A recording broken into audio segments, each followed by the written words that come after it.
Hello, Ramera. How are Hey, you today? I'm good. How are you? I'm great. Welcome to the Artist Vault. You are our latest guest, and we're very excited to have you on the show. Woohoo. So just going back to basics here. So you're a vocal producer and a recording engineer. Would you be able to explain the difference between a vocal producer and just like a general music producer that we hear about?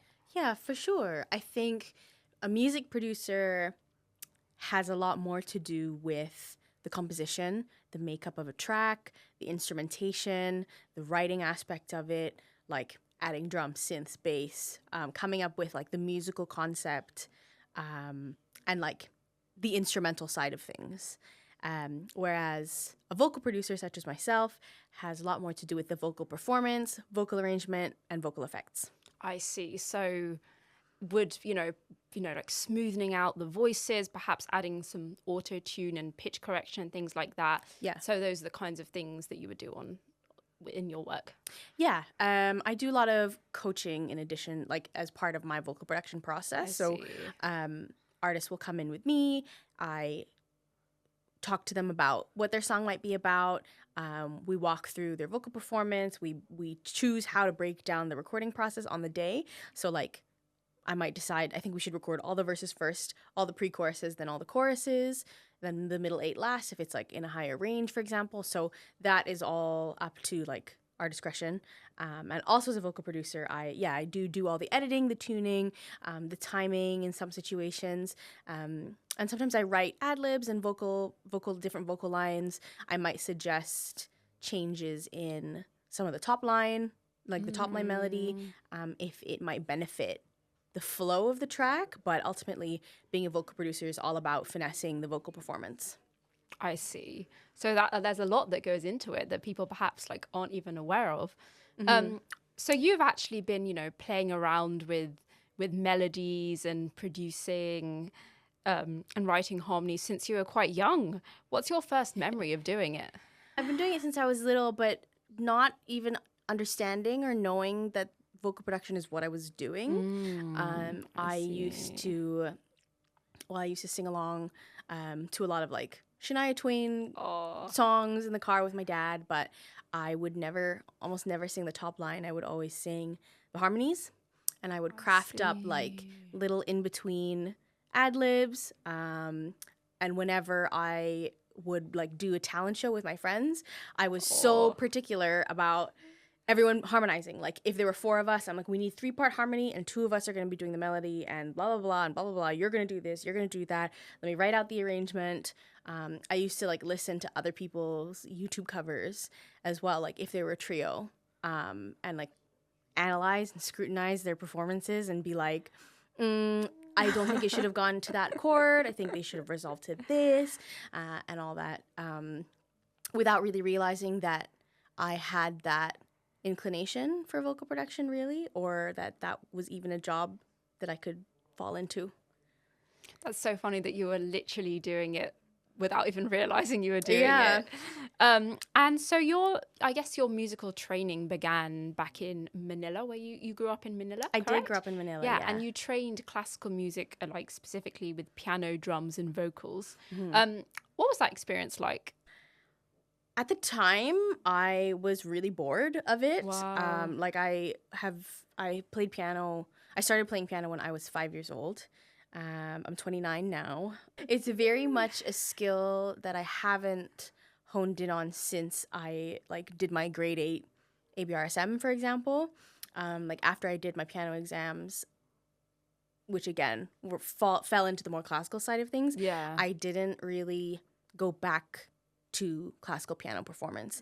However, I used those skills in my career now to write, to develop a better sense of ear training, and I still use those classical skills, but they are mainly to like aid my writing process as opposed to like sight reading and like reading sheet music, which is all I used to do and all I learned. But I wish I had taken more time when I was younger to learn like how to improvise. I can't improvise on the keys. I can only read sheet music. So I wish that was something I had, dove into a little bit more. And because my classical stuff was mainly with the piano, playing drums and singing, so the other two things I did growing up, were my outlets. I see. Whereas I very much dreaded having piano lessons because it felt so rigid. I felt like I couldn't express myself really. I did those ABRSM exams as well. Yeah. You know how you've only got like 3 songs you can choose from? Exactly. Yeah, it's just a bit like, it's a bit dead. Feels like a school exam. Yeah, exactly. And I mean, I guess that's exactly what it is. Yeah. But, I know myself. I know I don't test well. I know I'm much better in an environment where I can just be like, yeah, this fill sounds cool. Like, I just want to groove. I just want to have a good time and be as creative as possible. And I do love improvisation, especially with drums and voice. So I got to really play through songs that I loved at the time when I was doing my vocal lessons and my drum lessons. But after that, you made quite a switch in terms of your musical path. You went to Canada to finish your studies and subsequently pursued an advanced diploma in sound engineering and music production from Abbey Road Studios in London. Obviously, we all know Abbey these Road studios. Institute. Yeah. Yeah. So why did you decide to make such a switch? I think I didn't really clock at the time what it would mean and what I was doing 100%. Again, I never really fully understood production and engineering until I sat down at Abbey Road Institute and did that course. And it was like a 1-year intensive thing. But all I knew was that I was going to be in a room with like-minded people, a small group. At the time, we were like 15. Oh my goodness. In our little intake for the whole year. And we're all like really, really good friends to this day, which is amazing. That's so nice. Yeah, it was very hands-on, very direct. Felt like a lot of the times the teaching was one-on-one. And I just felt so at home in that environment. And that's, I think, the feeling that I was chasing. Yeah. For example, like I had auditioned for my music program at my university in Canada and I didn't get in. And I guess to me that was very discouraging. And I always thought, oh no, like that means I can't do it ever in my life in any capacity. But oh, how wrong I was. Exactly. I didn't realize that there were multiple pockets of the industry in which I could work. So when I started doing the production and engineering course, my diploma rather, I discovered like I can actually help artists see their vision through by creating the music with them. And then obviously through that journey, I discovered like vocal production and the engineering side of things. So, yeah. I think everything really does happen for a reason. And especially when you look at the music industry, it is, like you said, it's so diverse. There are so many different approaches in which you can come at it from. Yeah, So, but the thing is with that is like there are definitely different roles. But, excuse me, when growing up, you only see one side of it. You never hear or see anything about people on the other side of the glass. I never grew up knowing anyone who was a recording engineer or a producer, really, until I started working in the industry and learning about it. And I don't know what the rest of the world thinks goes on. Do you know what I mean? It's like, do you think only one person, namely the artist, is working on their music completely by themselves? Obviously, like it takes a village to do this, which I guess is what this whole podcast is about. So it's great that we're sort of bringing the awareness to this because the number of people who are like, I want to work in the music industry. I want to be an artist, but like, maybe also kind of they might be feeling a little bit out of place in that one specific path. They need to know that there's so many other things out there for them. So, yeah. Exactly. Like, there are really so many options. After graduating from Abbey Road Institute, you earned a very prestigious engineering residency at Spotify's Secret Genius studio. And this is what really kickstarted your career as a vocal producer. Tell me a bit more about this role and what it entailed. Okay, so Spotify Secret Genius is not called Secret Genius anymore. Ooh, what's it called now? It's called Notable, which I think is very cool, very clever. Big up the team. I was their resident engineer for 6-8 months-ish. So it's kind of a short amount of time, but I learned so much. And their little studio that I got to work at is located within Metropolis Studios, which is in Chiswick. Yeah. And it was kind of the first time that I got to be in the room with the artist completely on my own. Like, it was just me and them. Oh, And, wow. you know, I found that, like, to be such a relief, because previously it had been myself and, like, 3 other producers, 2 other writers, another engineer, like, so many cooks in the kitchen. And I really just loved it being myself and the other creator, whose literal vision it was that we were trying to see through that day. So I fell into vocal production through doing the Spotify thing, because artists would come in and they'd be like, yeah, I have a 2-track and I need to record vocals to this. And I'd be like, okay, cool. And now, like, I'm a vocalist myself, mind. So I would have the sort of vocal production notes in my head as they'd be singing. And then occasionally the artist would be like, so what did you think of that take? Or like, so how was that? What do I do now? And I was like, oh, I thought I was just here pressing record. Like, I literally, you know, as the engineer, that was kind of my assumption. This was my role. I'm not meant to be speaking to you about your performance. That's all you. And then I thought, oh, do you really want my opinion? And obviously through that, in that form, I sort of learned to vocal produce and give feedback to artists and learn about using my tone in different ways to help shape the artist's vocal performance and all that. So once I had sort of finessed that, I got to assist some other amazing vocal producers like MNEK, Cameron Gower Poole. And then I realized, oh, this is a thing. People are doing this. People are focusing on vocals, vocal performances, vocal arrangements, effects, etc. I need to be doing this as well. So, yeah. And I can imagine that when it is just you and the artist, obviously, like, then the whole process is a lot more streamlined. You don't have, like, you know, like a ton of different things going on. There aren't distractions. You can sure. Yeah, both of you can kind of just develop that idea and relationship of where you want the track to go. Yeah, definitely. And I think that was the most important thing I had to learn, really, is just how to communicate with other people about something that they're being vulnerable with me about. It's like literally their art. So I had to learn how to almost be delicate with that, but also serve the record and make sure it's the best performance that I could get. So after the Spotify or notable after the notable residency, which you said was based within Metropolis Studios, you actually became an assistant engineer at Metropolis. And while you were there, you did work with producers such as MNEK, and you also worked with some musicians such as Adele, Little Mix, Sam Fender, and even Elton John. So, very high profile names. And what was it like working with people of that caliber? Refreshing. I learned a lot, because I found that the highest profile artists and producers have nothing to prove. They just come in, they do their thing, and it's refreshing. They're so brilliant. All those people that you mentioned, so brilliant at their craft. But no one is rude to anyone. Nobody is like, everyone is just super lovely in sessions, and they also recognize that it takes a village to get something done. Yeah.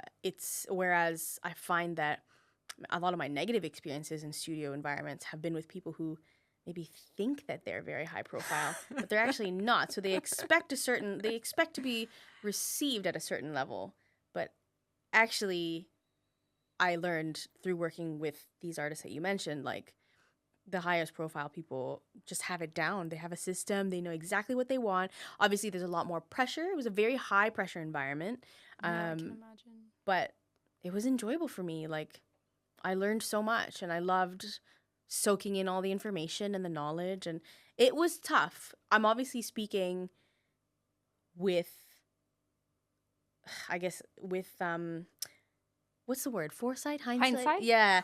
I have the knowledge now. But at the time I was just, really, really nervous and stressed and maybe high strung, but I still learned a lot. And it's so fascinating, because I think that so many people would kind of assume the opposite, that smaller artists would be very easy to work with, and that these kind of high profile names would maybe perhaps be even difficult. Difficult, like divas as such. But yeah, it's really interesting to find that it was actually the reverse. And I guess it does make sense. They've been working for a very long time, so they know what it is. Exactly. They know how it goes. Like, I never had to over explain something or be like, I'm so sorry. I would just have to say, I'm sorry, this is maybe going to take me another few minutes to sort out, and then we'll be up and running. And they'd just be like, yep, cool, no stress.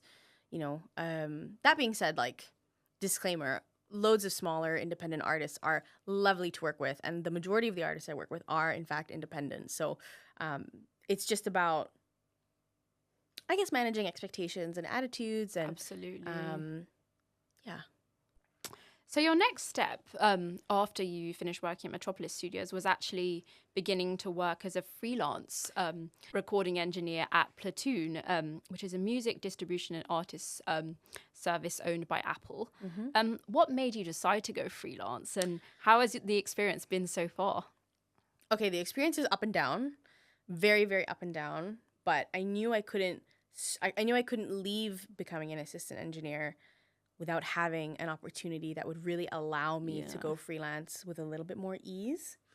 So Platoon wanted to hire me as a freelancer, which I thought was so brilliant. And they're so supportive of my learning and so supportive of just, my journey, regardless of what the projects are that I'm working on. They know that I have, I might be juggling several projects at once. So they know I might not be able to prioritize some of their work one week. I might be there 5 days a week the following week. So it really, really depends. So that's why I say it's up and down. That's been my experience so far. But the whole reason I wanted to go freelance in the first place was so I could be in full control of my own schedule. I wanted to pick and choose the artists and the producers and projects that I could work on. Obviously, being an assistant at Metropolis or at a commercial studio in general, it was so valuable. It was so great. It's an experience that a lot of people that are in the production and engineering world desire, I guess. Yeah. But you are assigned sessions. I don't get to pick. Like, as an assistant, you don't get to pick the sessions you're on. But, you can't always be happy. And I mean, I am just a pop R&B girly. So I obviously didn't get to work on 100% pop and R&B when I was an assistant. But when I did do those sessions, I was thriving. I was just in my element, which is how I knew, like, okay, this is exactly the lane I need to pursue. Yeah. And then obviously I'd have like a couple other sessions sprinkled in there. I love hip hop. I love doing the grime sessions too. But I guess maybe like, what's my Achilles heel almost? Maybe like the 90s rock bands. Maybe less of my forte. I just have a lot less knowledge about the setups and, what went on or what would go on in a typical studio session. So I think that was something I definitely had to learn. But I've just found that I thrived when I was in a room with like-minded people. So when I felt a greater disconnect between myself and the artist, so say I'm recording like a band and everyone is white, male, and over 60. Yep. I feel less of a connection there as opposed to me recording like, let's say, a younger South Asian woman who is into R&B. You know what I mean? Like, there's a lot, I would be a lot closer to her and might have a lot more things to contribute to her session as an assistant. But it makes so much sense. Yeah, of course it does. And I guess that now that you are freelance, you can, choose to work with those artists who you perhaps resonate more with. Exactly. Musically and... Yeah. And personally, like if we vibe, then we're gonna probably be in a room together doing a session. It's very true. Yeah. It's very true. I mean, I always say that I think that musical chemistry is a thing. Yeah. Like my gosh, yes. That's a really cool thing to say. Oh, thank you. No, I agree. It is a thing. So I think this is a question that our viewers will be very intrigued to find out the answer to, which is, what is your typical production process like? And would you be able to talk me through what a studio session with you would entail? So typically the artist would come to me with a demo. Mm-hmm. And it's typically something that the artist and their producer, a couple of producers have worked on. And it might just have like a scratch demo vocal as a top line. Mm-hmm. And they'll send me that demo for me to listen to just to get a vibe of the track, find out what the angle is. And I might ask them, okay, what were your references for this track? With pop, usually it's quite obvious. Like I might listen to something and be like, oh yeah, I can hear a heavy The Weeknd influence here, for example. And I might just clarify that with them, be like, hey, I'm hearing this and this and this. Like, is that cool? And they might be like, yes, no, whatever. And I take that demo, whack it into Pro Tools, and then I will track a scratch vocal arrangement. And I record myself doing that. And I might do like a couple of ad libs here and there just to give them a feel of the direction that I'm hearing it going in from a vocal performance perspective. And then I kind of like do a soft pitch to the artist. I'll email them back the track to the producers as well. And I'll be like, hey, this is what I've done. Let me know if you like it or not. And sometimes they might be like, I love it. I love the choruses, especially I think we should just strip it back in verse 2 though. Or like maybe let's fly the middle 8 BVs to the end chorus instead. Stuff like that. So they will sort of put the puzzle pieces together based on the vocal arrangement that I have done. I see. With the Pro Tools session, now that I've got all my vocals as guides, I will take that session with me into our actual recording session, which is something that we book at a later date. I'll get in there with the artist. I just like to have it being myself and the artist now. After that Spotify experience. Yeah, it's just nice to just have it be you and someone else because you can speak a lot more openly about something. I am also then the one that's the most in control of how the environment around me feels. So if they're feeling uncomfortable, and let's say if it was because of someone else that was in the room, I can't do much about it. Yeah. Whereas if it's just myself and the other artist, then we're cool. Yeah, you can eliminate all those exactly. other factors. I can eliminate whatever it is. I can add something if they need it to make them more comfortable. And that's the most important thing at the end of the day. So we get into the studio session. I'll set up a vocal chain that I think is suited for the style of the track and the artist's voice. And I'll sort of get a sense of it when I listen to their demo vocal or their other existing tracks if they're out, for example. And then I do some warm-ups with the artist. Sometimes they just like to warm up on their own, though. It really is dependent on my relationship with them. And after half an hour or so, they will jump onto the mic. I'll get them to do several scratch takes of the song start to finish, just to get into the rhythm of it a little bit, make sure their headphone mix is perfect. My headphone mixes should be the exact same as theirs as well, so I can hear exactly what the artist is hearing. And just making sure that the levels are okay on my side through the vocal chain that I've decided to use that day.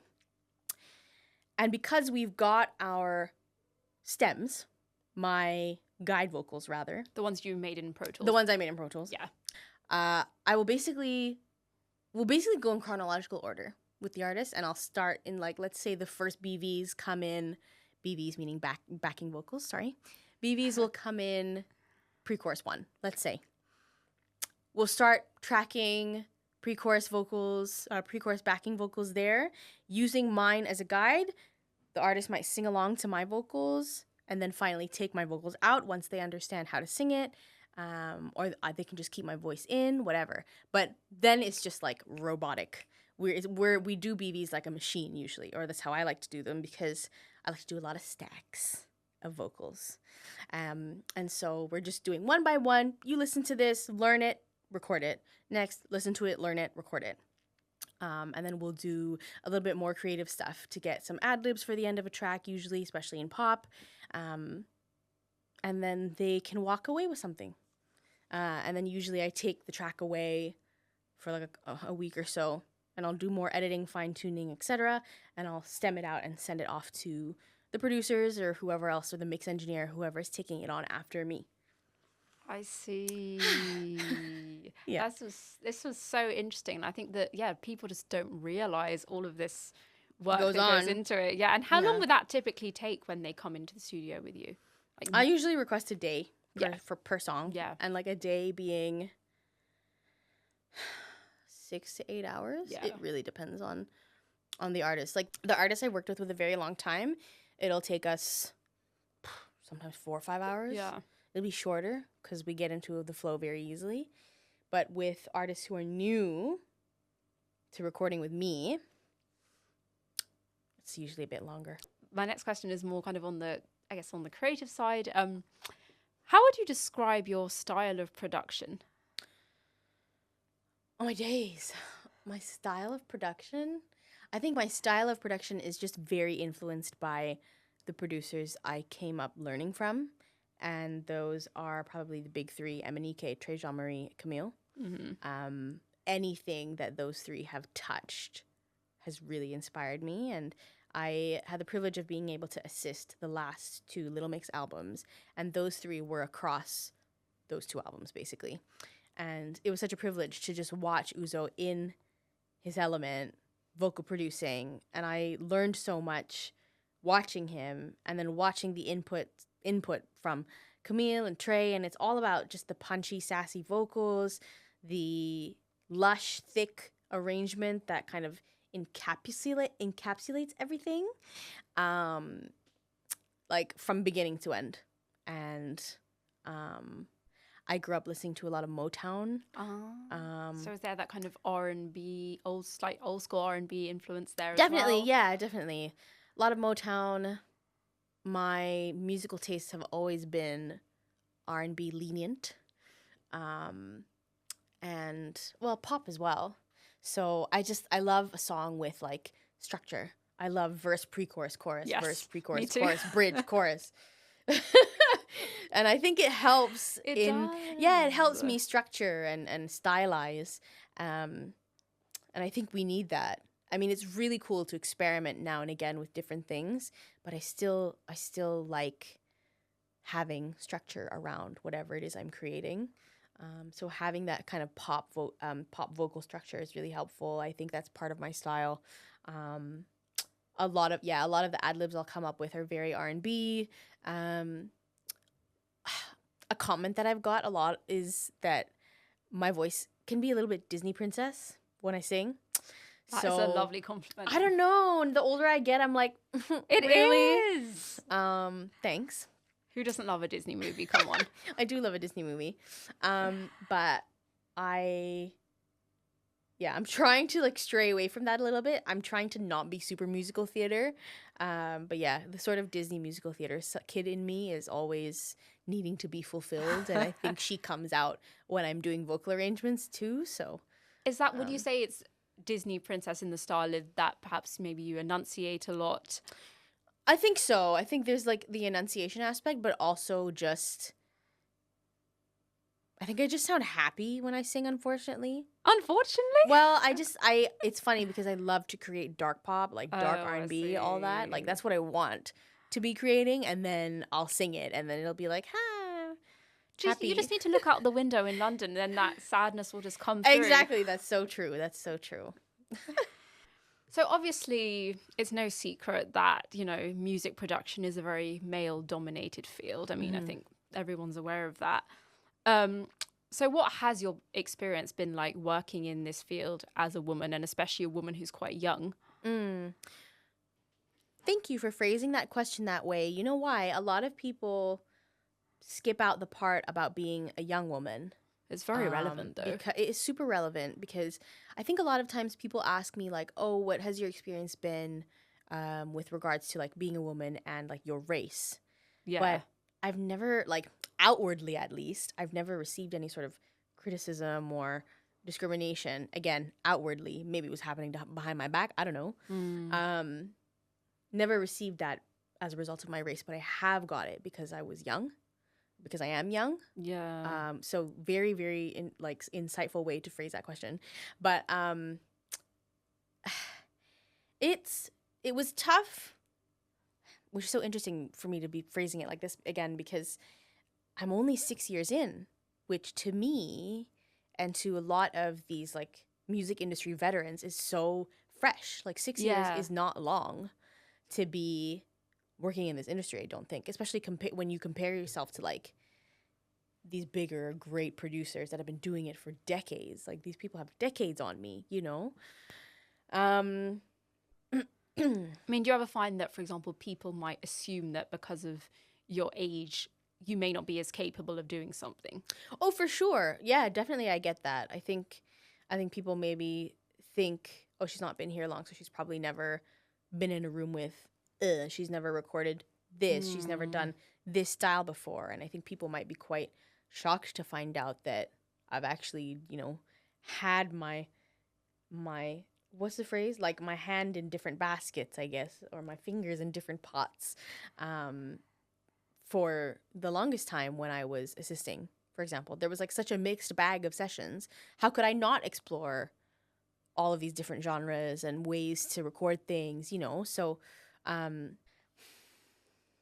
think also, I really want to stress that I have felt a lot of maybe negativity towards my age, as opposed my age and time that I've been working in the industry, as opposed to gender. Exactly. Yeah. I also didn't really come up in the industry having someone that looked like me to look up to necessarily, who did exactly the same things as me. Obviously, there are loads of South Asian women who are killing it in the industry. But beautifully enough, we're all doing different things. Yeah.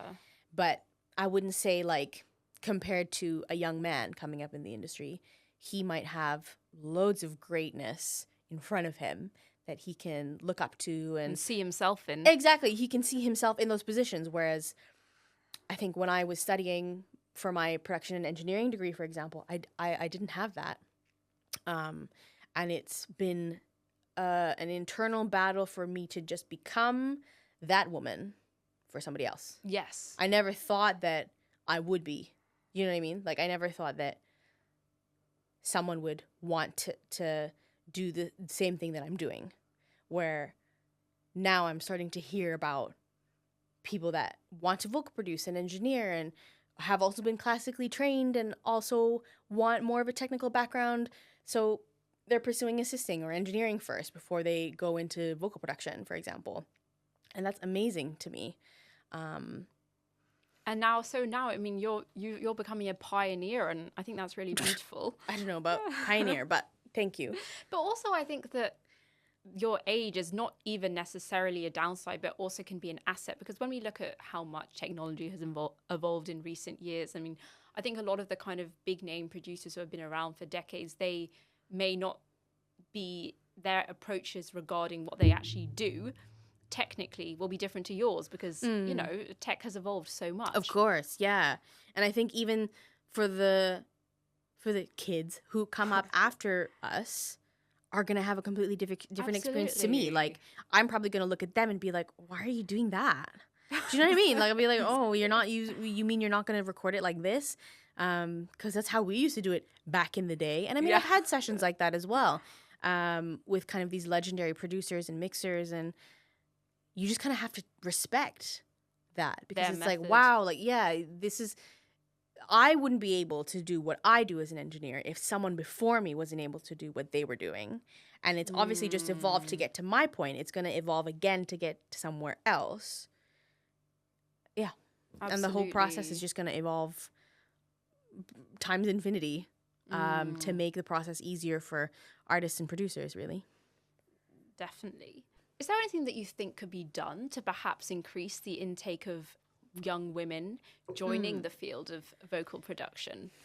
Joining the field of vocal production. Interestingly enough, I actually think the most change can be made not at entry level, but with female artists who are already about and doing their thing. A lot of these artists already produce their own vocals. Like, they already know what they're doing the second they step in front of a mic. They can absolutely do it for other artists. Now, it's their creative prerogative whether or not they want to go down that route. Obviously, like, if you're an artist and that's your primary thing, you want to just be sticking to your own lane, being an artist, and makes sense, putting all of your efforts into your own craft. But there's something to be said about, like, these existing female identifying songwriters and producers who also vocal produce. And I think we need to just allow more women who already exist in the music industry space to take on multiple roles, and then just accept as a society that we don't have to fit into a box. Like, we can do more than one thing. Exactly. Yeah, like, if I want to be a vocal producer, an engineer, and an artist, and a songwriter, I can do that. Exactly. Because men do it. I was literally just about to say that. Literally. And that's so widely accepted. So I think that, as opposed to, like, oh, let's just, like, open up loads of entry-level positions for women, young women, to enter the industry, which again is great. That's one way to do it. I also think we just need to open our minds to what seasoned women in the industry can already do and how they can just broaden just diversify their horizons. Yeah, totally. And I think we need to start there. And it's all a mindset thing, I think. So obviously, in the music industry in general these days, like social media has become a large part of how we, how musicians communicate with their audiences, how producers and artists find each other, how promotion happens. How has social media helped or shaped you as a producer? Wow, it's helped me loads because social media has really helped me promote my own music, the work that I've been working on, and the artists I've been working with. If I didn't have things like Instagram, my website, LinkedIn. Your website looks fantastic, by the way. Oh my gosh, it's getting a glow up soon. It's getting a glow up. It already looks great. Thank you. I have, all these outlets at my disposal to really promote myself. And because people are looking at social media so frequently, if you're successfully promoting the music you're working on, it will get seen. People will see you. Absolutely. And people will see who you're working with. And a lot of this industry is just word of mouth. Like, that is how I've got almost 100% of my own work. As a freelancer, it's just a friend referring to somebody else. And that's how we're sitting here right now. Exactly. Do you know what I mean? So if we didn't have social media, it would just be very different, I think. I think it would be more difficult for up-and-coming freelancers to self-promote, which to me is like one of the most important marketing tools and career tools at your disposal as a freelancer. Definitely. And do you have like a favorite form of social media or communication for work? Probably Instagram, because that's how I've got a lot of requests and questions and, I don't know, DMs about things. And I feel like I've really been able to shape an image with my Instagram. And my TikTok is just a mess. Nobody look at it. And I think it's got to be Instagram for me. I think the kids are on like Threads or whatever now, which I just can't get on. What even is a thread? I'm like, one more app on my phone. Like, no, I'm fine. Just let's stick with Instagram, please. Because everyone is like, sharing job opportunities there too, which is great. And I always share things on my page frequently. I'm always like, oh, hey guys, like if anybody is looking for like an assistant position, my friends are looking for someone, and then they are able to outsource through me, through just clicking on your story. Exactly. So I think it's just a valuable tool in itself. It really is an incredible valuable tool. It really makes you think about like how different the dynamic of the music industry and how much more difficult it must have been prior. Yeah, definitely. So in addition to producing, you also teach. You teach masterclasses at the prestigious Institute of Contemporary Music Performance College in London, as well as at the University of Winchester. What do you like about teaching, and I guess also how did it come about? Funny that you asked me about the teaching, actually, because I think I've just fooled everybody into believing this, but it's not really my favorite thing, to be honest. Really? There are so many positives, which I'll talk about, but it's hard. Teaching is difficult. And so many props to the teachers who are helping students with production and engineering, especially because it's so hard to verbally teach something that's so hands-on and something that relies so heavily on the other bodies that are going to be in a room with you for that session. How do you teach? But something that you very much, I guess, learn on the job, so to speak. Exactly. It's very much that. And I mean, previous generations almost didn't have as much resources as we do now at their disposal to learn these things. A lot of the older engineers that I've been looking up to this whole time never had a formal education in engineering or production. They just learned on the job, and they're so brilliant at it now. So I think it's such a hard thing to teach. And because I have that philosophy in my mind, I struggle to, I guess, relay it into the ways that I teach. I do my best. I think that coincidentally, I come from a family of teachers. So you have that training. Yeah. So I think I think I'm almost a natural when it comes to addressing an audience or like someone who's keen to listen and learn, for example. But it's hard being a teacher. And like if I had to teach, I only teach those kind of one-off master classes, right? Oh, I see. I've never really taught modules for an extended amount of time because of everything I just said. Yeah. I can absolutely do a masterclass, and I think that those are valuable tools because then you can get an insight from someone who is in these higher profile sessions on a day-to-day basis as opposed to hearing about it from your tutor who you see every day who teaches you everything else. So I think those one-off masterclasses are really cool because they give you that opportunity. But yeah, I don't know if I could teach like a whole module. And also, you know, people teach things like production and engineering. I often see like online courses. I'm like, how are you supposed to learn that for 10 weeks through Zoom? I know. Like, it sounds impossible. I know. I mean, it's impossible. I've done lots of the teaching over Zoom as well. And that must be a real challenge. it's a challenge almost because of the technical difficulties. But I think the students who are super committed are the ones who sign up for like Zoom and online learning because they're hungry for that knowledge.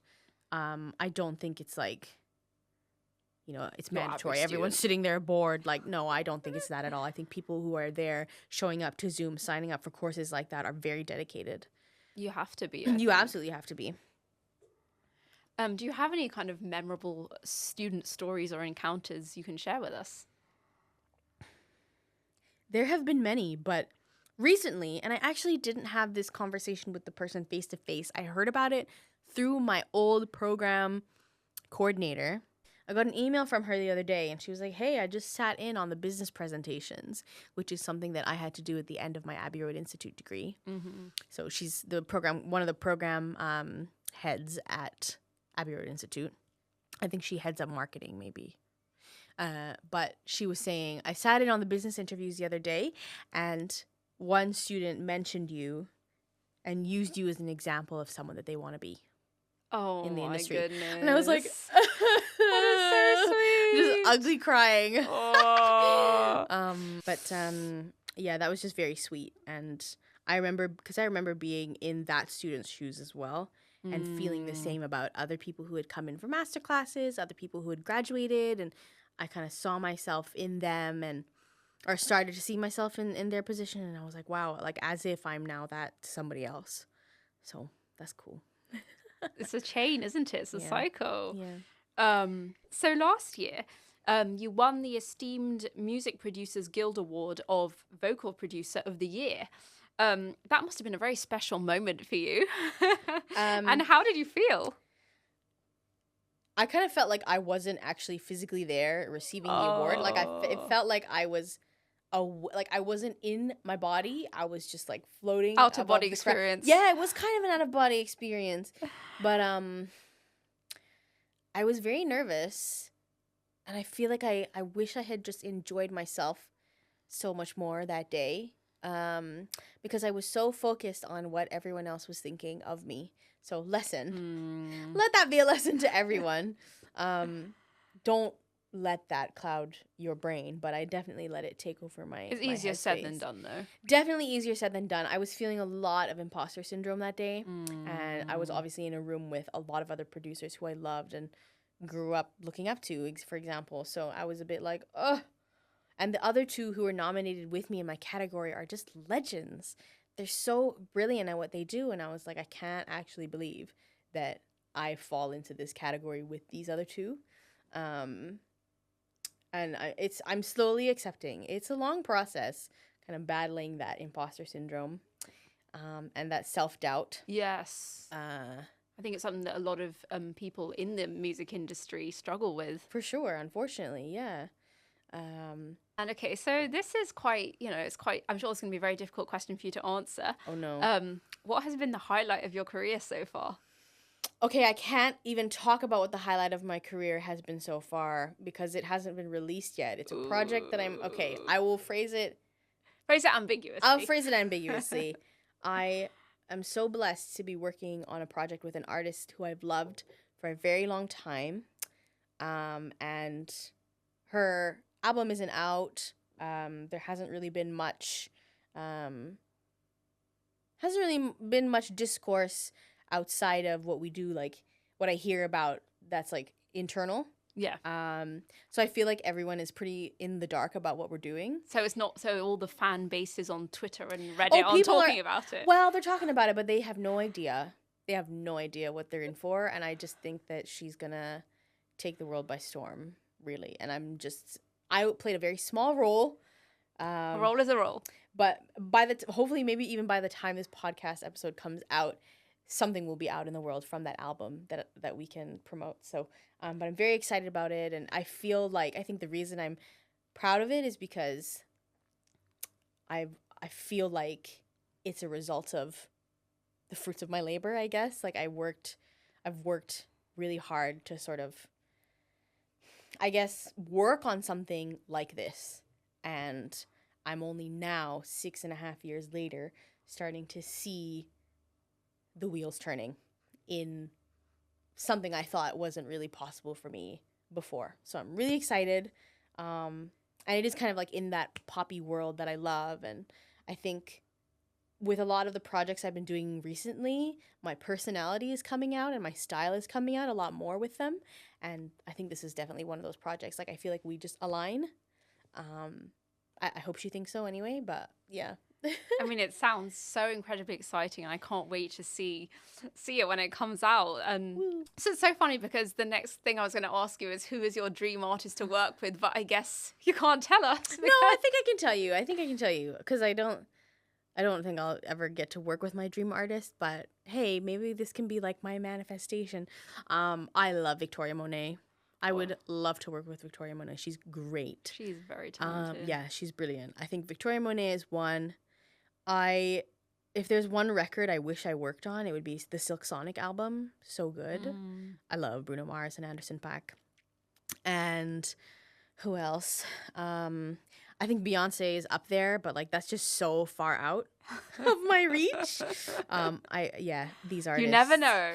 I know, you never know. One can dream. Let me try to come up with one more. Victoria Monet, Silk Sonic, Beyonce. Actually, Tyla as well. Oh, the South African singer. Yeah, you know why? Because I think that what her influences are very similar to what I love as well. Like I listened to her album that just came out, and I'm still listening to it, and I'm like, I would have killed this. She needs to call you up next time. Tyla, call me. So those are my dream artists. So I'd like to round off this very lovely and very exciting, insightful conversation with you by asking, what are your career goals for the remainder of 2024? I mean, it sounds like you've already accomplished so much in just, 4 or 5 months, but what else do you aspire to achieve by the end of the year? Okay. I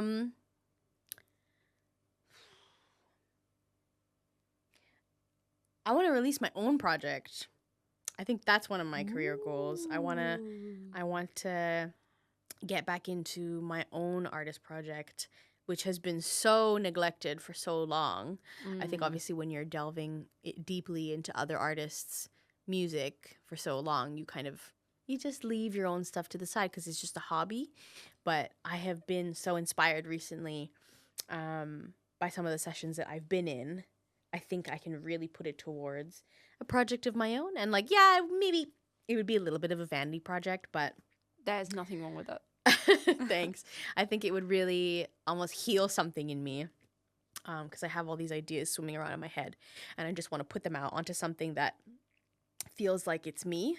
But going off of that, I also just want to continue to work and vocal produce specifically kind of major label artists who kind of fall in that pop R&B realm, really.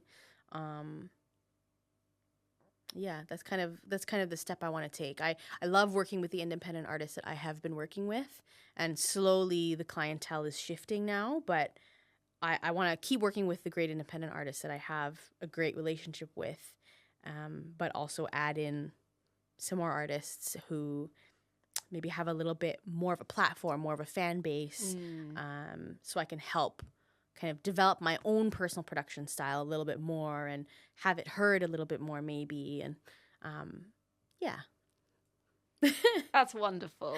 Thanks. Well, Ramera, thank you so much for being here. And I've enjoyed chatting with you so much, and I'm very excited to see what comes for you in the future. Thanks, Allie. I really appreciate you having me.